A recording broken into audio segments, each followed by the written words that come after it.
എന്താ പൊന്നമ്മേ? പിള്ളേരുടെ അച്ഛൻ ഇത് എവിടാ? ഞാൻ ഇവിടെ DNA ടെസ്റ്റ് എടുക്കാൻ ഹോസ്പിറ്റലിൽ നിൽക്കുക. DNA ടെസ്റ്റോ? എന്തിന്? എന്റെ മോനല്ലേ ആടുതോമ, പണ്ടാ ബാലുവിന്റെ കയ്യിൽ കോമ്പസിനെ കുത്തിയിട്ട് എന്താ പറഞ്ഞത്? ചാക്കോ മാഷ് എന്റെ അപ്പനെല്ലാം നിന്റെ അപ്പനാണെന്ന്. അയ്യോ, അത് അവൻ കുഞ്ഞിലെ അവന്റെ അറിവില്ലാത്ത പ്രായത്തിൽ പറഞ്ഞില്ലേ? നിങ്ങൾ എന്തിനാ ഇതിനിപ്പം നിൽക്കുന്നത്? അവൻ അറിവില്ലാത്ത കാലത്ത് പറഞ്ഞതായിരിക്കാം. പക്ഷെ ഇപ്പോഴും ആ ബാലു എന്റെ പുറകെ അപ്പ അപ്പാന്ന് കിടന്ന് ഓടുക. അതുകൊണ്ട് അവന്റെ അപ്പൻ ഞാനെല്ലാം തെളിയിച്ചിട്ട് ജംഗ്ഷനിൽ ഒരു ഫ്ലക്സും വെച്ചിട്ട് ഞാൻ വീട്ടിലോട്ട് വരും.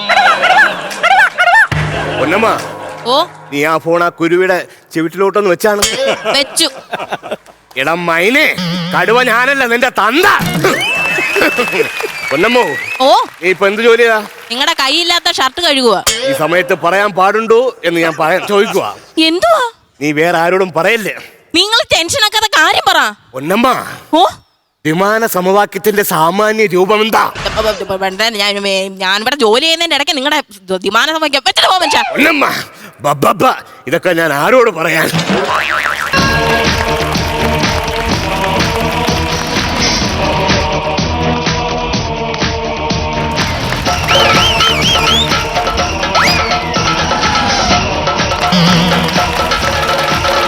മുട്ടനാടിന്റെ ചങ്കിലെ ചോര, അതാണ് എന്റെ ജീവൻ ടോൺ. ചോര കുടിക്കാൻ ഞാൻ ഡ്രാക്കുളയോ? പപ്പ, അപ്പ എന്നെ അനുഗ്രഹിക്കണം. എന്തിന്? മുണ്ട് പഠിച്ചിറക്കി എനിക്ക് 1 സമ്മാനം കിട്ടി.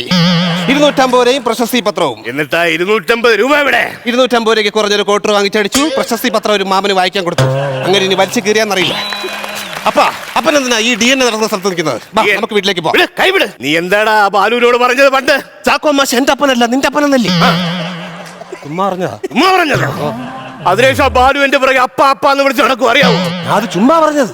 അപ്പോഴത്തെ ദേവസ്വന്റെ എടുത്ത് പറഞ്ഞില്ലേ അത്? ഇട നീ ദേഷ്യത്തിനടുത്ത് പറഞ്ഞു എനിക്ക് 10 പേരുടെ മുഖത്ത് നോക്കാൻ വയ്യ. ഒരു പിള്ളേർ ട്യൂഷന് വരുന്നില്ല, അറിയാവോ? ഒരു കോമ്പോസ് കിട്ടി. അപ്പൊ അവനെ കുത്താൻ വേണ്ടി ഒരു 5 ഡയലോഗ് പറയണ്ടേ? അതുകൊണ്ട് ഞാൻ പറയണം, അപ്പം കളഞ്ഞിട്ട് വന്നാ വീട്ടിലോട്ട് പോവാൻ.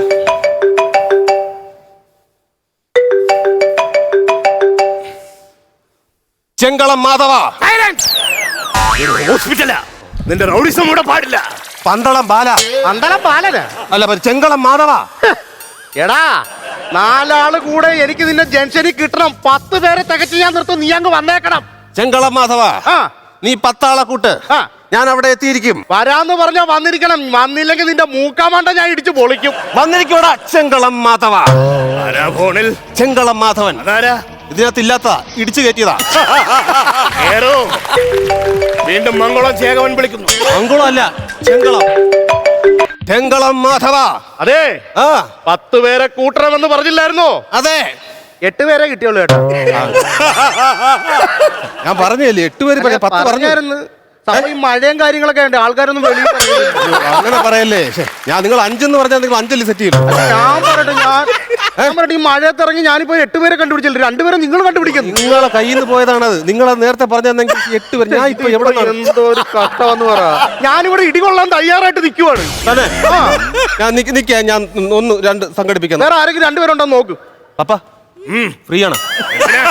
ഫ്രീ ആണെങ്കിൽ നമുക്കൊന്ന് പോകണം. കാര്യം പറ. അവിടെ ചെങ്കളം മാധവൻ ചെറിയ വിഷയം. 8 പേരെ 2 കൂടെ ചെന്നാൽ 10 സെറ്റപ്പ് ആവും. ഇത് കണ്ട റൗഡിയുടെ തല്ലൂടെ ഞാൻ കൊള്ളണം, അല്ലടാ? പപ്പ വരില്ല കേട്ടോ. ഞാൻ പറയട്ടെ, ഇതിപ്പോ ഇത്ര സെറ്റാക്കി വെച്ചിട്ട് നിങ്ങൾ വരത്തില്ലെന്ന് പറഞ്ഞ പിന്നെ അതെങ്ങനെയാ? ഞാൻ പറഞ്ഞില്ലേ അത് എന്താ ചെയ്യാൻ. അവിടെ കാളവണ്ടി വല്ലതും കിടപ്പുണ്ടോ? കാളവണ്ടി എന്തിനാ? അല്ല, കാളവണ്ടി ഉണ്ടെങ്കിൽ ഫ്രെയിമിൽ വരും. ഭയങ്കര രസം. ഞാൻ സിനിമയിലെ ആർട്ട് ഡയറക്ടർ അല്ലേ, ഞാൻ ഗുണ്ടയാണ്. മഴയുണ്ടോ? അല്ല, ഞാൻ മഴയൊക്കെ ഉണ്ട്, നല്ല സൂപ്പർ മഴയാണ്. ഞാൻ റെഡിയാക്കാം. നല്ല മഴയെന്ന് ഇപ്പൊ പോയ അടികൂടാ. പനി വരല്ലേ? അതെ, നടക്കൂല ഏട്ടേ. അത് ഞാൻ പറയട്ടെ, 10 പേരെ റെഡിയാക്കി വരുമല്ലോ. വരാം. എന്നാ ഞാൻ 10 പേരെ റെഡിയാക്കാം. ശരിയടാ ചെങ്കളം മാധവ. ലൈസൻസ് ഒഴിവാക്കിയല്ലേ? ലൈസൻസ് ഒഴിവാക്കി. നീ ശരിയല്ല കേട്ടോ തോമ. നീ എന്തിനാ SI കുട്ടിക്കാരനെ അടിച്ച് പൊട്ട കണ്ടിട്ട്? തോമയുടെ പെങ്ങളെ ദേഹത്ത് തൊട്ടു, അതുകൊണ്ട് ഞാൻ അടിച്ചു. അളിയൻ പെങ്ങളെ വീട്ടിൽ കൊണ്ടാക്കിയിരിക്കുക. അതെന്തിന്? നിന്നെ പേടിച്ചിട്ട്. ഇനി നിന്റെ അളിയൻ ആ പെങ്ങളെ ദേഹത്ത് കൈവെക്കണം. നീ അവനെ പൊട്ട കണ്ടിക്കൊണ്ട് ഇടണം. എല്ലാം തോമയുടെ മണ്ടേ തന്നെ വരും. നിന്റെ മണ്ടേ വരും. നിന്റെ കാര്യം ഓർത്ത് എനിക്ക് ദുഃഖിക്കാനേ സമയമുള്ളൂ. എന്ത്? കാപ്പിപ്പോയി 2 കുപ്പി കള്ള് ചോദിച്ചിട്ട് അവന്മാര് തരുന്നില്ല. 10 കാശ് തീർക്കണം. അതല്ല, നീയല്ലേ പറഞ്ഞത് മുന്തിരിക്കള്ളിന് കയ്പാണെന്ന്? ഞാനല്ല പറഞ്ഞത്. തുളസിയോ ചെമ്പരത്തിയോ എനിക്കിപ്പോ കള്ള് കിട്ടുന്നില്ല. ചേട്ടാ, ഇതിപ്പോ എല്ലാം എന്റെ മണ്ടയിലാണല്ലേ വന്ന് കാരണം. എനിക്കറിയാൻ എന്ന് വെച്ച് കഴിഞ്ഞാൽ പപ്പ, നിങ്ങൾക്ക് എന്റെ കുറ്റം മാത്രമേ കണ്ടുപിടിക്കാൻ പറ്റിയിട്ടുള്ളൂ.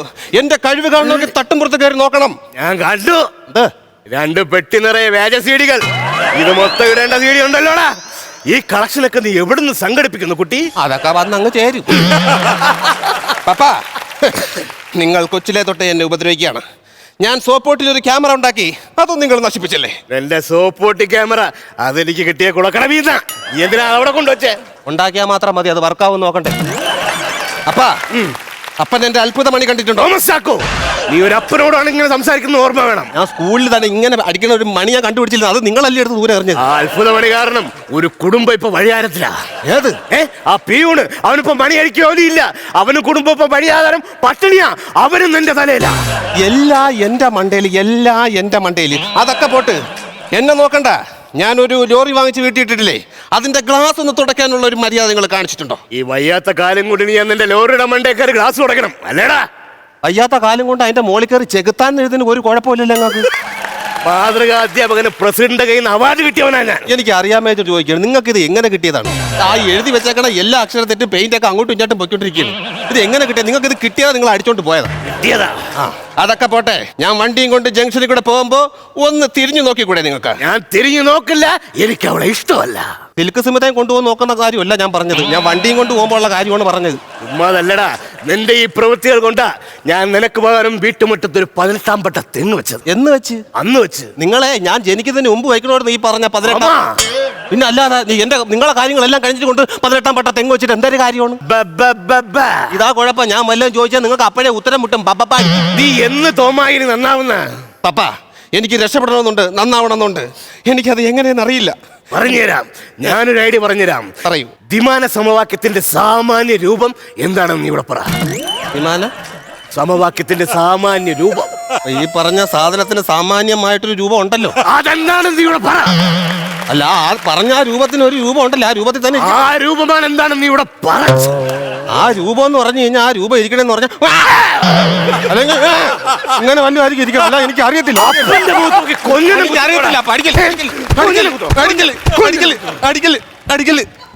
ഇവനെന്താ ഫ്ലോട്ടോ? ഞാൻ അടി നിർത്തിയോ? ചെങ്കളം മാധവ.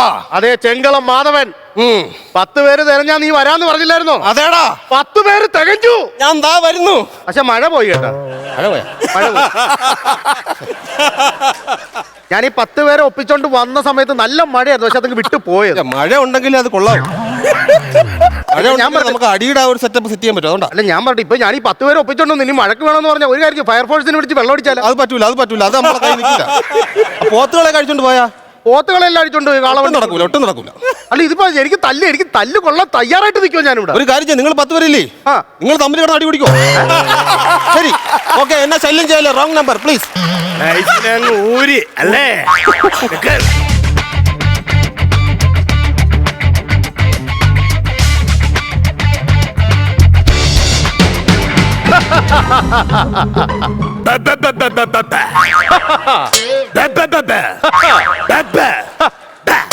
ആരാ മനസ്സിലായില്ല? സ്ഫടികം സിനിമയിൽ ഈ ഗസ്റ്റിലായിരുന്നല്ലോ. മനസ്സിലായില്ല എന്നെ. സ്ഫടികം ഫസ്റ്റിൽ ഞാൻ ഇല്ലായിരുന്നു, പക്ഷെ സ്ഫടികം 2ാം ഭാഗത്തിൽ ഞാനായിരിക്കും മികച്ച വില്ലൻ. മനസ്സിലായില്ല. സിൽക്ക് സ്മിതയുടെ ഭർത്താവ് പോളിസ്റ്റർ രാജ. ഈ തുണിക്കടക്കാരല്ല ആശുപത്രിയിലോട്ടെന്തിനാ കയറി വരുന്നത്? തുണിക്കടക്കാരനൊന്നും അല്ല. ഞാൻ വീട്ടിൽ ചെന്നപ്പോഴത്തേക്ക് പറഞ്ഞു, ചാക്കോ മാഷ് മോന് ഈ ഹോസ്പിറ്റലിലുണ്ടെന്ന്. എനിക്ക് നിങ്ങളുടെ മുമ്പിൽ വെച്ച് ഇവന്റെ കുറച്ച് കുസൃതികൾ പറയാനുണ്ട്. എന്താ കാര്യമെന്നോ? ഞാനും എന്റെ പെണ്ണുമുള്ളതും കൂടെ മര്യാദക്ക് അവിടെ മെറ്റിൽ കോറിൽ മെറ്റിൽ അടിച്ചോണ്ടിരിക്കുവായിരുന്നു. ഇവൻ ഒറ്റൊരുത്തം വന്ന് എന്നെ വേറെ കോറിലോട്ട് പറഞ്ഞു വിട്ടു. എന്നിട്ട് ഞാനില്ലാത്ത സമയത്ത് ഇവൻ എന്തിനാ എന്റെ വീട്ടിൽ വരുന്നത്? അതെനിക്കറിയാം. അത് വേറൊന്നുമല്ല, ഈ സിൽക്ക് സമിതിക്ക് അത്തച്ചിട്ടി ഉണ്ടായിരുന്നു, ഞാൻ അതിൽ ചേർന്നു. ആ ചിട്ടിക്കകത്ത് ഞാനും ഉണ്ടായിരുന്നു. എന്നിട്ട് ചിട്ടി അടിച്ചോ? എനിക്കടിച്ചു. ഇവനും ചിട്ടി അടിച്ച്, നാട്ടുകാർക്ക് മൊത്തം ചിട്ടി അടിച്ചു, പക്ഷെ എനിക്ക് മാത്രം ചിട്ടി അടിച്ചിട്ടില്ല. ഈ എറണാകുളം ജില്ലയിൽ എന്തുമാത്രം മസാജ് പാർലർ ഉണ്ടെന്ന് അറിയാവോ? ഇവിടെ ഒന്നും പോവാതെ എന്റെ പെണ്ണും പിള്ളയെ കൊണ്ട് തന്നെ ചവിട്ടി തിരുമിക്കണമെന്ന് ഇവനെന്താ ഇത്ര വലിയ ആഗ്രഹം? മുട്ടുവേദന വന്നിട്ട് എന്റെ കയ്യിൽ ഇത്തിരി കുഴമ്പ് പോലും ഇട്ട് തരാത്തവളാണ് വീട്ടിൽ വെച്ചിരിക്കുന്ന പാമോയിൽ മൊത്തം എടുത്ത് ഇവന്റെ മുതുകത്തെട്ട് ഇവനെ തിരുമുന്നത്. അതൊക്കെ പോട്ടെ, കഴിഞ്ഞ ദിവസം 2 പേരും കൂടെ പോലീസ് പിടിച്ചായിരുന്നു. പോലീസ് പിടിച്ച് വിലക്ക് വിട്ട് 2 പേരും കൂടെ കൈപിടിച്ച് ജംഗ്ഷനിലൂടെ ഇങ്ങനെ നടന്ന് ഞാൻ കണ്ടായിരുന്നു. അന്ന് ഞാൻ ബഹുദൂറുണ്ട തയ്യക്കടയിൽ ഇരിക്കുവായിരുന്നു. നല്ല തണ്ട കണ്ടിട്ട് അത് കേട്ട് മിണ്ടാതിരിക്കുവായിരുന്നല്ലേ? ആ പോലീസ് സ്റ്റേഷനിൽ നിന്ന് വിളിച്ചിട്ട് എന്നോട് പറഞ്ഞു എന്തോന്ന് അറിയാമോ? ഇവർ 2 പേരും ജാമ്യത്തിൽ ഇറക്കാൻ ഞാൻ അങ്ങോട്ട് ചെല്ലണമെന്ന്. പിന്നെ വരണ്ടേ, നിങ്ങളെ ഉത്തരവാദിത്തമാണ്. പിന്നെ ഭാര്യയുടെ കാമുകനെ ജാമ്യത്തിൽ എടുക്കലല്ലടാ എന്റെ ജോലി. എന്റെ പൊന്ന് വെള്ളം നിങ്ങളൊരു തന്തയാണ്. തന്തയാണെങ്കിൽ പിള്ളേരെ തല്ലി വളർത്താം. എനിക്ക് ഇതിനെല്ലാം ഒരു തീരുമാനം അറിഞ്ഞേ പറ്റത്തുള്ളൂ. ഉണ്ടാക്കി തരാം. ദ്വിമാന സമവാക്യത്തിന്റെ സാമാന്യ രൂപം എന്താ? അളിയാടാ ഇനി വന്നാ ഒന്ന് പറഞ്ഞു കൊടുക്കണം പുള്ളിക്ക്. അത് എന്നെ ഞാൻ ജനിച്ച നാൾ തൊട്ടേ എന്റെ ചോദിക്കുന്നു. എനിക്ക് അറിയാമെങ്കിൽ ഒന്ന് പറഞ്ഞു നീ മെറ്റിലടിക്കാൻ പോണ ഞാൻ ഈ വിമാന സമാനത്തിന്റെ പറഞ്ഞ ഇയാൾ പറയണോ? അല്ലെങ്കിൽ അത് ആ പൂടച്ചവിങ്ങി കാണിക്കാൻ പറഞ്ഞുതരാം. ഓ മൈ ഗോഡ്, ഈ വാക്കിന് ഇത്രയും വലിയ അർത്ഥം ഉണ്ടായിരുന്നു. ഒരു കാര്യം ചെയ്യാം, എന്റെ റിസൾട്ട് വരാൻ സമയമായി. ഞാൻ പോയത് മേടിച്ചിട്ട് വരാം. ചാക്കോ മാഷിന്റെ റിസൾട്ട് റെഡി ആയിട്ടുണ്ട്. നീ വന്നടാ. ഒരു കാര്യം ഞാൻ പറയുവാണ് തോമ, ഇനി ഞാനില്ലാത്തപ്പോ എന്റെ ഭാര്യയെ നീ വന്ന് കാണാൻ പാടില്ല. തോമ വെള്ളം അടിക്കും, അലിമുണ്ടാക്കും, ആ. പക്ഷെ തോമ ചെറ്റല്ല. എടാ ഇത്രയൊക്കെ ചെയ്തു വെച്ചിട്ട് നീ ചെറ്റയില്ലെന്ന് പറയുന്നത് നിനക്ക് കുറച്ചെങ്കിലും ഉളുപ്പുണ്ടാടാ. ആന്യനായ മനുഷ്യൻ. റിസൾട്ട് കിട്ടി മോനെ. വിളിച്ചു പറയപ്പാ. വിളിച്ചു പറയാം മോനെ. പറയപ്പാ. വിളിച്ചു പറയും മോനെ. പറയപ്പാ. പറയപ്പേ. അല്ല പിന്നെ പറയപ്പാ, പെട്ടെന്ന് നിങ്ങൾ രണ്ടുപേരും അങ്ങോട്ടും ഇങ്ങോട്ടും ഒന്നും പറയണ്ട. ഈ റിസൾട്ട് വായിച്ചാൽ മതി. ഞാൻ വായിക്കാം. ഇത് സംഭവം മേടിക്കേണ്ട കാര്യമില്ല. ബാലു ചാക്കോ മാഷിന്റെ മോനല്ല. പക്ഷെ അടിയിൽ വേറൊരു കാര്യമുണ്ട് കേട്ടോ. എന്താ? ചാക്കോ മാഷിന് ജന്മത്ത് പിള്ളേരുണ്ടാവില്ല.